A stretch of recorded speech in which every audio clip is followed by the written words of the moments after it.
Цены на российские товары в Крыму в 1,5 раза выше, чем на товары украинского производства. Об этом заявил один из ялтинских предпринимателей, комментируя товарную блокаду Крыма со стороны Украины. Видео на своей странице YouTube выложил крымский блогер Сергей Псарев.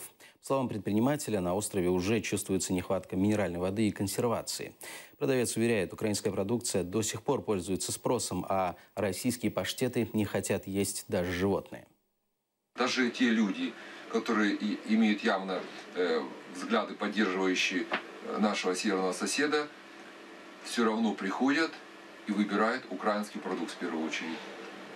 Пример можно сказать даже паштеты. В начале того, как здесь появились украинские производители, мы взяли дешевые паштеты куриные. На сегодняшний день мы их продаем по 30. Украинские последние продали по 45, по 54, вот сейчас остатки. И тем не менее, по 30 никто не хочет брать, даже пророссийские люди, потому что качество никакое. Их даже животные не хотят есть эти паштеты.